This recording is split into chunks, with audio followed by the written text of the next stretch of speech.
विद्यार्थी मित्रों આપણે ફરીથી પ્રકરણ 1 ભૌતિક જગત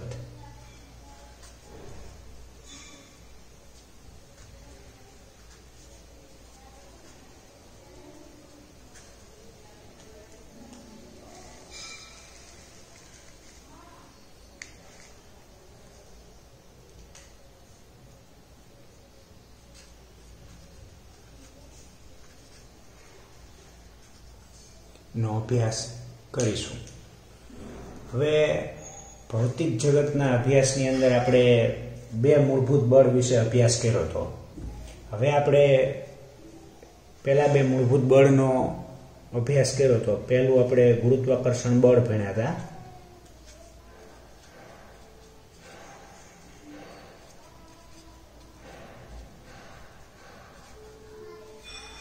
અને બીજું બળ આપણે विद्युत चुंबकीय बळ भण्या था।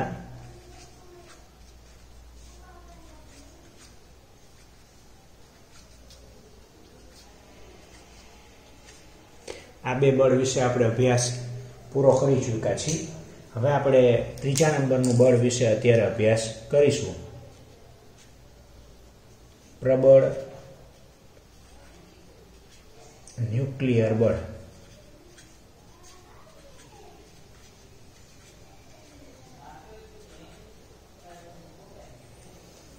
तो प्रबल न्यूक्लियर बळ विषे आपणे अभ्यास करीए तो शुरुआतनी वात करीए तो आपणे जाणीए छीए के न्यूक्लियसमां प्रोटोन अने न्यूट्रॉन रहेला होय अने तेनी आजुबाजु इलेक्ट्रॉन फरता होय छे। तो मुख्य काम है प्रबल न्यूक्लियसनुं। प्रबल न्यूक्लियर बळ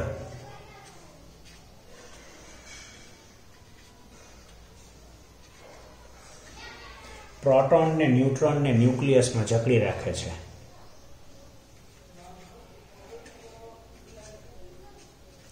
प्रोटॉन अने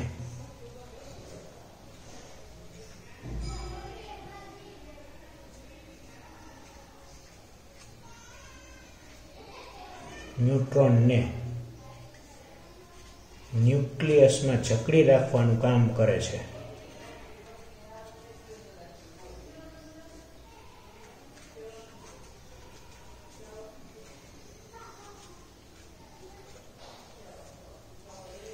હવે ન્યુક્લિયસમાં આપણે પહેલા પણ કીધું કે પ્રોટોન અને ન્યુટ્રોન અંદર રહેલા હોય તો બે પ્રોટોન વચ્ચે અપાકર્ષી બળ લાગતું હોય, વિદ્યુત અપાકર્ષી બળ, અને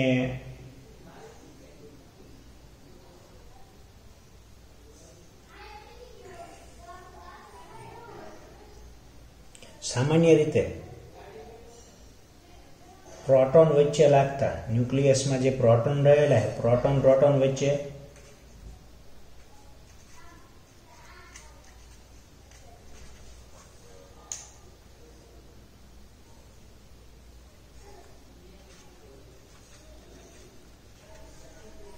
विद्युत अपाकर्षी बळ लागे।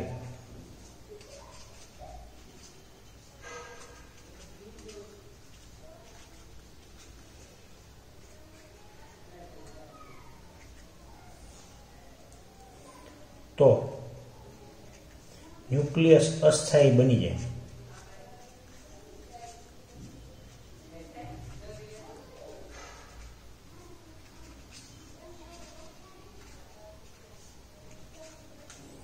આપણે આની વાત ઘડીક ના કરીએ અને એવું વિચારીએ કે પ્રોટોનની બે વિદ્યુત ભાર વચ્ચે વિદ્યુત અપાકર્ષી બળ લાગે। પ્રોટોન એટલે હરખો વિદ્યુત ભાર ધરાવતા હોય, હરખો વિદ્યુત ભાર ધરાવતા હોય એટલે એ બંને વચ્ચે કયું બળ લાગે? અપાકર્ષી બળ લાગે। હવે અપાકર્ષી બળ લાગે બે પ્રોટોન ક્યારે ભેગા રહી શકે નહીં। બે પ્રોટોન ભેગા ન રહી શકે તો દૂર જતા રહે તો કોઈ દી ન્યુક્લિયસ સ્થાયી ન બને। કેવું બની જાય? અસ્થાયી, કે જેમાં પ્રોટોન ભેગા રહેલા હોતા નથી। તો ન્યુક્લિયસ સ્થાયી છે તેનું કારણ શું છે? તો કે પ્રબળ ન્યુક્લિયર બળ।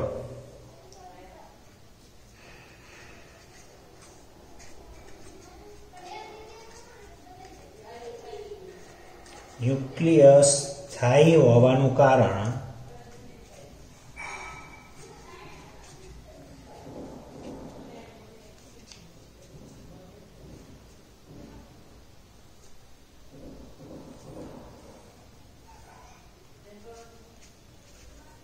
પ્રબળ ન્યુક્લિયર બળ છે.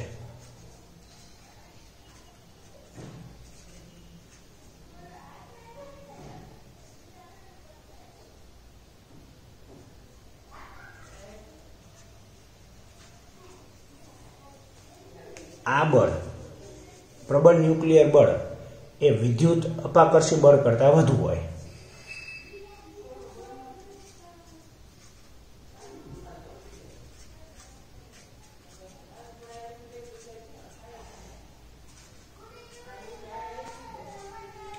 વિદ્યુત અપાકર્ષી બળ કરતા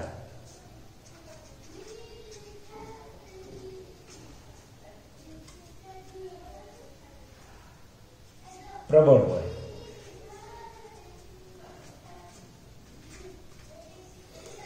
એટલે આ જે અપાકર્ષી બળ હોય એ અપાકર્ષી બળ કરતા પ્રબળ ન્યુક્લિયર બળ મોટું હોય એટલે ન્યુક્લિયસ સ્થાયી રહેલું હોય છે. હવે આ આકર્ષી બળ એ ગુરુત્વ બળ તો હોઈ ન શકે, એટલે ગુરુત્વ બળની સરખામણીમાં ગુરુત્વ બળ આની સરખામણીમાં અવગણ્ય હોય. એટલે પ્રબળ ન્યુક્લિયર બળ એ બધા બળોમાં પ્રબળ બળ હોય. એટલે પ્રબળ ન્યુક્લિયર બળ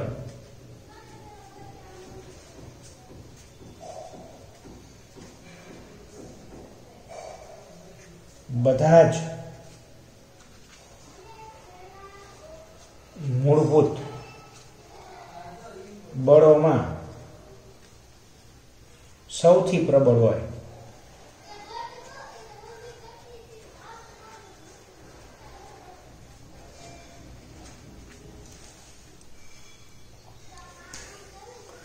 તો જો આપણે પહેલા બે વાત કરી હતી ગુરુત્વાકર્ષી બળ, સૌથી નબળું બળ ગુરુત્વાકર્ષી બળ છે. એના કરતા આ બળ ઘણું પ્રબળ છે વિદ્યુત ચુંબકીય બળ, બરાબર. અને વિદ્યુત ચુંબકીય બળ કરતા પણ આ બળ પ્રબળ ન્યુક્લિયર બળ એના કરતા વધારે પ્રબળ છે. તો આપણે મુખ્ય જોઈએ તો અહીંયા બહુ વધારે પોઈન્ટ નથી ભણ્યા. એક બાબત ભણ્યા કે ન્યુક્લિયસની અંદર પ્રોટોન ને ન્યુટ્રોનને જકડી રાખવાનું કામ કોણ કરે છે? પ્રબળ ન્યુક્લિયર બળ કરે છે. સામાન્ય રીતે પ્રોટોન પ્રોટોન વચ્ચે વિદ્યુત અપાકર્ષી બળ લાગે ખરું. તો આ બળ જો વધારે હોત તો ન્યુક્લિયસ કેવું બની જાત? અસ્થાયી બની જાત. પણ ન્યુક્લિયસ સ્થાયી રહે છે એનું મુખ્ય કારણ શું છે? તો કે પ્રબળ ન્યુક્લિયર બળ છે એ વિદ્યુત અપાકર્ષી બળ કરતા વધારે છે. આમ પ્રબળ ન્યુક્લિયર બળ વિદ્યુત અપાકર્ષી બળ કરતા પ્રબળ હોવાના કારણે આપણે પ્રબળ ન્યુક્લિયર બળ એ બધા જ મૂળભૂત બળોમાં સૌથી પ્રબળ તરીકે આપણે વિચારી શકીએ છીએ. અને વિદ્યુત ચુંબકીય બળ કરતા 100 ગણું છે. પ્રબળ ન્યુક્લિયર બળ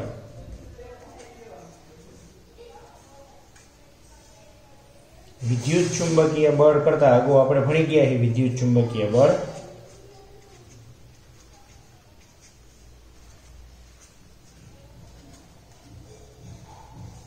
100 ગણું પ્રબળ છે.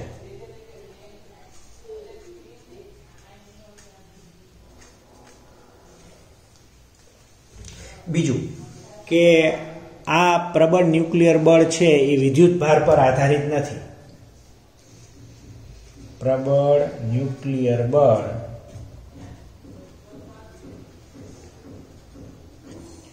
વિદ્યુત ભાર પર આધારિત નથી.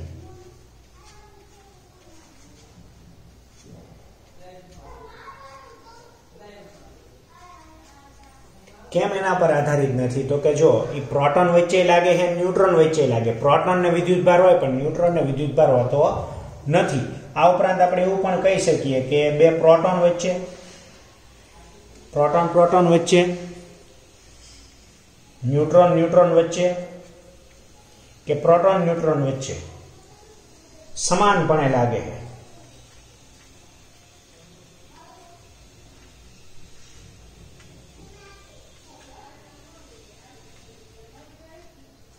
બરાબર, સમાનપણે લાગતું હોય એટલા માટે આપણે કહી શકીએ કે ચોક્કસપણે વિદ્યુત ભાર પર આધારિત ન જ હોય. કારણ કે જો પ્રોટોન બે વિદ્યુત ભાર થયો, ચલો આમાં વિદ્યુત ભાર વચ્ચે લાગતું બળ આપણે કહીએ પણ ન્યુટ્રોન એ વિદ્યુત ભાર રહી છે તેમ છતાં એના વચ્ચે લાગતું હોય છે. પ્રોટોન ન્યુટ્રોન વચ્ચે આ બળ લાગતું હોય છે, બરાબર. એટલે આનું નામ ન્યુક્લિયર બળ પડ્યું. તો સમાનપણે લાગે એટલે એના માટે પ્રોટોન અને ન્યુટ્રોન જુદા જુદા નથી. ન્યુટ્રોન કે પ્રોટોન એના માટે સરખા જ છે.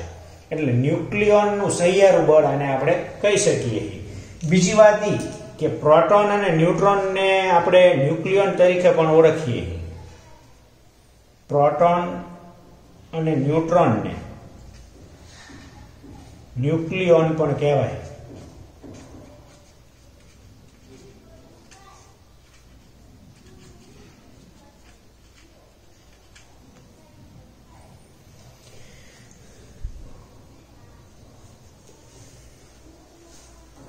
હવે આપણે આગળ વાત વિચારીએ કે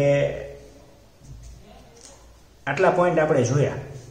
મહત્વના પોઈન્ટ શું છે કે એક તો સૌથી પ્રબળ બળ છે. બીજું કે ન્યુક્લિયસમાં ન્યુટ્રોન ને પ્રોટોનને જકડી રાખે છે. કુલંબ અપાકર્ષી બળ લાગતું હોય પણ એના કરતાં વધારે આ બળ લાગે છે. એટલે કે અપાકર્ષી બળ કરતાં વિદ્યુત અપાકર્ષી બળ કરતાં સ્ટ્રોંગ ન્યુક્લિયર બળ વધારે છે. બરોબર, એટલે જ ન્યુક્લિયસ સ્થિર છે. અને બધા મૂળભૂત બળો છે. આપણે 4 મૂળભૂત બળનો અભ્યાસ કરવાનો, 2 કરી ચૂક્યા છે, ત્રીજું ચાલે. એમાં સૌથી પ્રબળ બળ આ પ્રબળ ન્યુક્લિયર બળ છે અને વિદ્યુત ચુંબકીય બળ કરતા આ 100 ગણું બળ છે.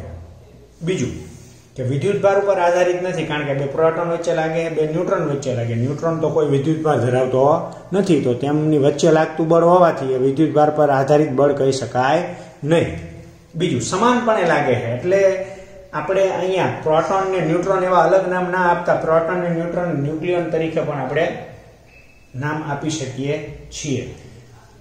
અને બીજું,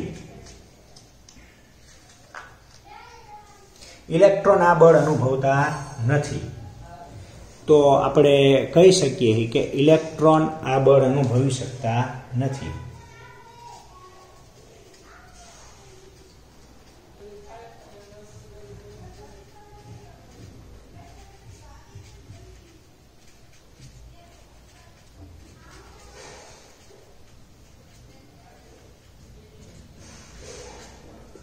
ઇલેક્ટ્રોન ઉપર આ બળ લાગતું નથી, એટલે આપણે એના વિશે વાત નથી કરતા. બીજું કે આ બળ છે એ લઘુ અંતરી બળ કહેવાય. આ જે પ્રબળ ન્યુક્લિયર બળ છે એ કેવું બળ છે? લઘુ અંતરી બળ છે.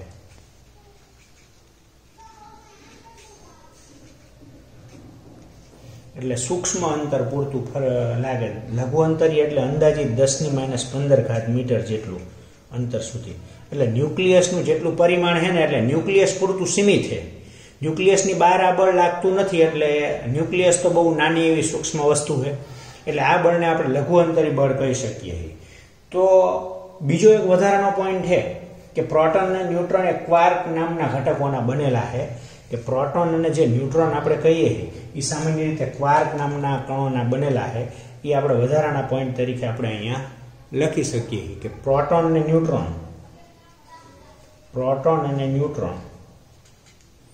ક્વાર્ક્સ નામના કણના બનેલા છે.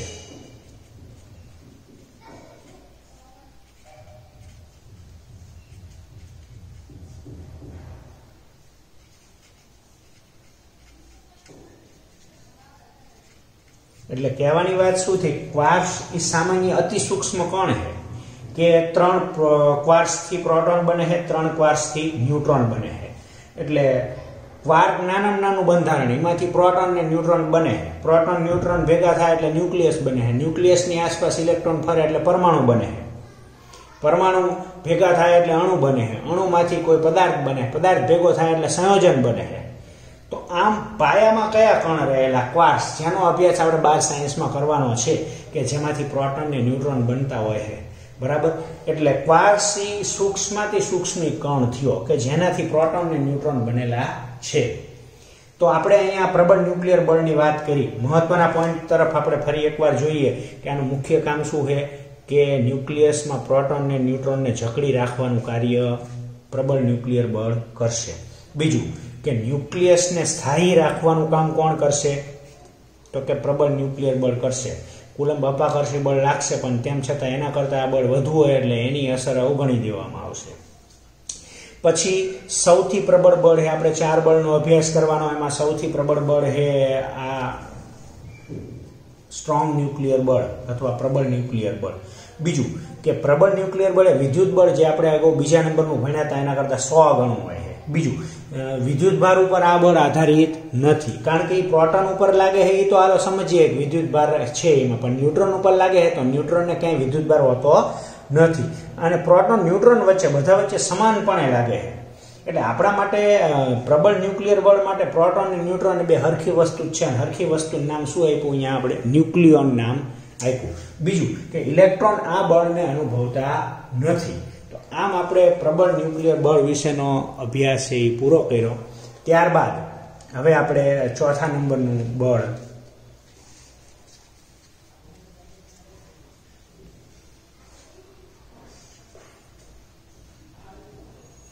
નિર્બળ ન્યુક્લિયર બળ.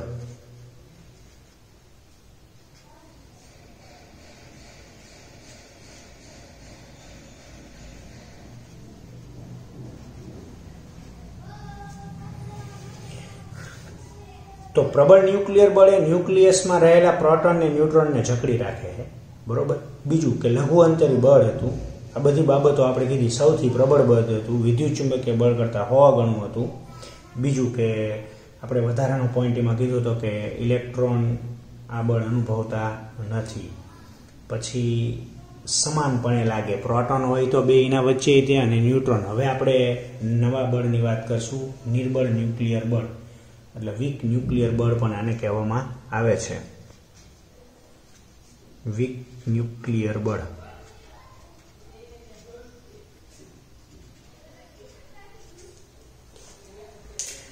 તો વીક ન્યુક્લિયર બળ વિશે આપણે અહીંયા ચર્ચા જ્યારે કરતા હોય ત્યારે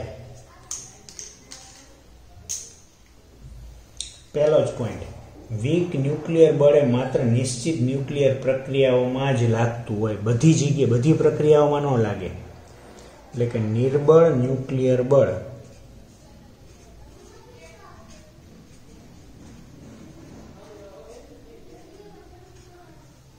માત્ર નિશ્ચિત, એટલે અમુક ચોક્કસ એવી પ્રક્રિયાઓમાં જ નિશ્ચિત ન્યુક્લિયર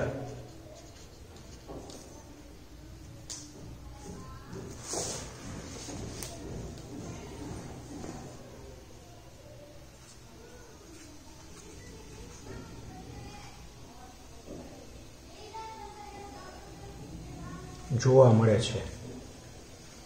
હવે આપણે એ ચોક્કસ પ્રક્રિયા કઈ, તો દાખલા તરીકે ન્યુક્લિયસમાંથી બીટા કણના ઉત્સર્જનની પ્રક્રિયા, એ પ્રક્રિયાનું નામ ઉદાહરણ આપણે આપીએ છીએ અહીંયા. કઈ પ્રક્રિયામાં? તો કે ન્યુક્લિયસમાંથી બીટા કણનું ઉત્સર્જન.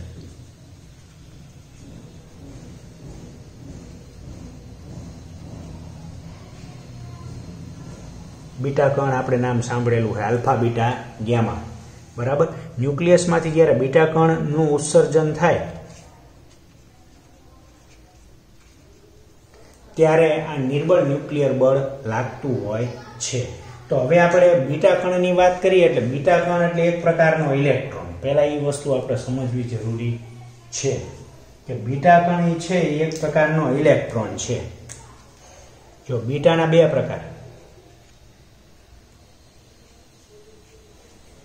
બીટા પ્લસ અને બીટા માઇનસ.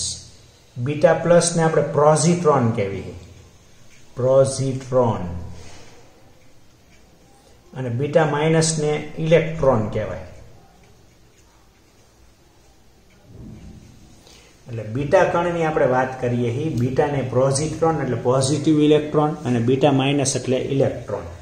આ પોઝિટિવ ચાર્જ ધરાવે, આ નેગેટિવ ચાર્જ ધરાવે. એટલે કે આ પોઝિટિવ હોય, ધન વીજભાર કહેવાય આને, અને આ ઋણ વીજભાર કહેવાય. હવે સામાન્ય રીતે આને આમ દર્શાવાય, ઇલેક્ટ્રોન 0 + 1, ઇલેક્ટ્રોન 0 - 1.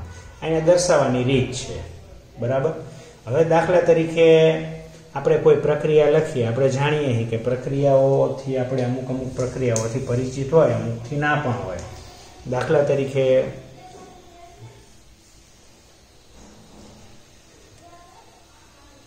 ફોસ્ફરસ છે, ફોસ્ફરસનો પરમાણુ ક્રમાંક શું છે? તો કે 15 છે, અને પરમાણુ ભાર 32 છે. તો ફોસ્ફરસ માંથી જ્યારે સલ્ફર બને, સલ્ફરનો આપણને ખબર છે પરમાણુ ક્રમાંક 16 છે, સલ્ફરનો પરમાણુ ક્રમાંક 16 છે. અને પરમાણુ ભાર 32 હોય તો આપણે અહીંયા શું હોય કે રાસાયણિક કોઈ પણ પ્રક્રિયા લખતા હોય ને તો પરમાણુ ક્રમાંક બંને બાજુ સરખો રહેવો જોઈએ ને પરમાણુ ભાર બંને બાજુ સરખો રહેવો જોઈએ. બરોબર. તો આપણે અહીંયા ઇલેક્ટ્રોન ઉત્સર્જિત થાય ઇલેક્ટ્રોન -1 0. આપણે આને આમ પણ જુદી જુદી રીતે લખાય -1 0 આમે લખાય અને ઇલેક્ટ્રોન +1 0 આ રીતે પણ લખાય. તો તમે જોઈ શકો કે આ બાજુ પરમાણુ ક્રમાંક 15 છે. આ સલ્ફર બન્યું એટલે સલ્ફરનો 16. તો એમાંથી એક બાદ કરો તો 15 થઈ જાય. આ 32 માં 0 ઉમેરો 32 એટલે ઉપર અને નીચે બેલેન્સ થયું. તો આ શેનું ઉત્સર્જન થયું કહેવાય તો કે બીટા માઇનસનું ઉત્સર્જન થયું કહેવાય. તો કે આ પ્રક્રિયામાં ન્યુક્લિયર બળ લાગતું હોય. બરાબર. હવે આપણે એક એવું ઉદાહરણ દેવી કે દાખલા તરીકે સોડિયમ આપણે જોયેલું હોય એને 11-22 એમાંથી જો નિયોન બને નિયોનનો પરમાણુ ક્રમાંક કેટલો છે 10 છે સોડિયમનો કેટલો છે 11 છે અહીં 22 એમ નામ રાખીએ તો આમાં શું બને તો કે +1 0 બને. આને કહેવાય બીટા પ્લસનું ઉત્સર્જન. તમે જોઈ શકો કે આ બાજુ પરમાણુ ક્રમાંક કેટલો હતો 11. અહીંયા નિયોન ઉત્પન્ન થયો એટલે 10 ને એક આ વધારાનો ઉત્પન્ન કરવો પડે એટલે 11 એટલે આમાં બીટા માઇનસ એટલે આમાં પોઝિટ્રોન ઉત્પન્ન થયો આમાં ઇલેક્ટ્રોન ઉત્પન્ન થયો. તો આ મેં પ્રક્રિયા આપણી બુકની અંદર આપેલી નથી પણ વધારાની તમને રાસાયણિક પ્રક્રિયા દર્શાવેલી છે એટલે આ એક્સ્ટ્રા થયું બધું. બરોબર. તો આવી પ્રક્રિયાઓમાં આ ન્યુક્લિયર બળ લાગતું હોય નિર્બળ ન્યુક્લિયર બળ. બીજું કે બીટાના ઉત્સર્જન વખતે બીટા કણનું ઉત્સર્જન થાય ત્યારે બે વસ્તુ બીજી ઉત્પન્ન થતી હોય છે. ન્યુટ્રિનો અને એન્ટી ન્યુટ્રિનો બે કણ ઉત્પન્ન થાય. તો દાખલા તરીકે આના અંદર ન્યુટ્રિનો કણ ઉત્પન્ન થાય આ પ્રક્રિયામાં. આમાં એન્ટી ન્યુટ્રિનો કણ ઉત્પન્ન થાય. એટલે ન્યુટ્રોન નહીં પણ બહુ સૂક્ષ્મથી સૂક્ષ્મ કણ છે આ ન્યુટ્રિનો. એટલે બીટા માઇનસ વખતે ન્યુટ્રિનો કણ ઉત્પન્ન થાય અને બીટા પ્લસ વખતે એન્ટી ન્યુટ્રિનો કણ ઉત્પન્ન થાય છે. અને આ બંને વિદ્યુત ભાર વિહીન હોય છે. ન્યુટ્રિનો અને એન્ટી ન્યુટ્રિનો વિદ્યુત ભાર વિહીન હોય છે. એટલે જ આપણે પરમાણુ ક્રમાંકમાં કોઈ પણ પ્રકારનો ફેરફાર થતો નથી.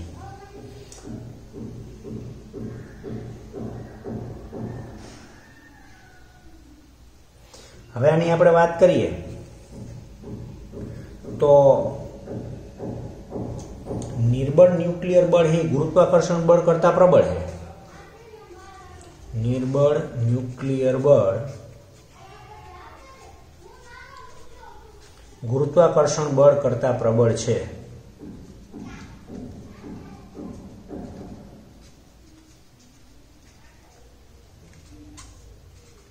પરંતુ વિદ્યુત ચુંબકીય બળ કરતા નિર્બળ છે.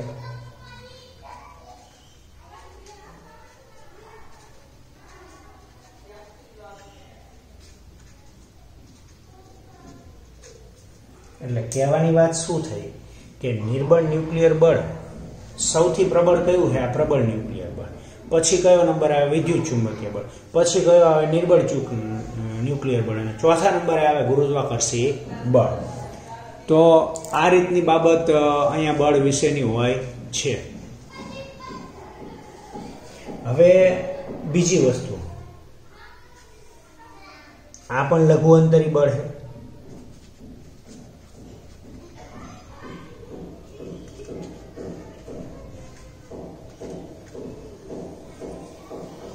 અને તે 10⁻16 મીટર અંતર સુધી લાગે છે. એટલે ન્યુક્લિયસ કરતાં થોડુંક વધારે ઓછું.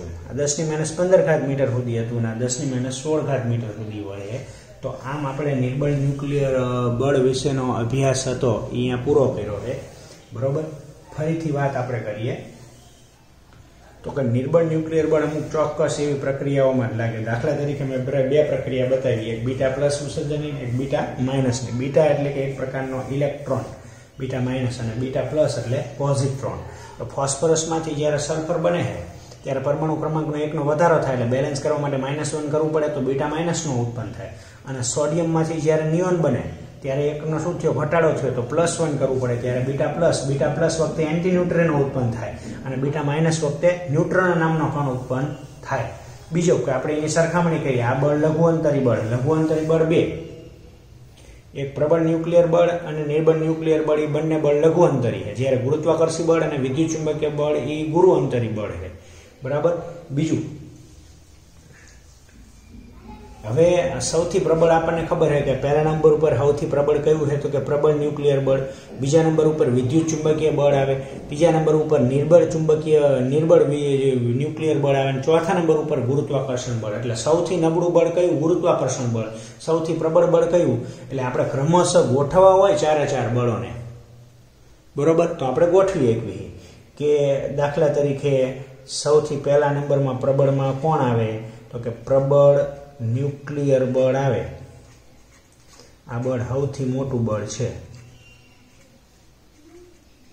બીજા નંબરમાં કોણ આવે, તો કે વિદ્યુત ચુંબકીય બળ આવે.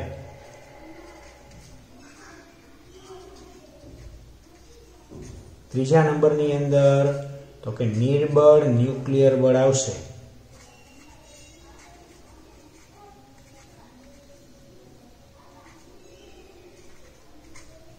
અને ચોથા નંબરની અંદર ગુરુત્વાકર્ષી બળ આવશે. તો આ ક્રમશઃ ક્યારેક આવી પણ ખાલી જગ્યાઓ આપણી સામે આવતી હોય છે. તો આમ ચાર મૂળભૂત બળોનો અભ્યાસ આપણે અહીંયા પૂરો કર્યો. બરાબર. 2 બળ લઘુઅંતરી બળ હતા, 2 બળ ગુરુઅંતરી એટલે મોટા અંતરો સુધી લાગી શકતા હતા. તો 4 બળનો અભ્યાસ આપણે અહીંયા પૂરો.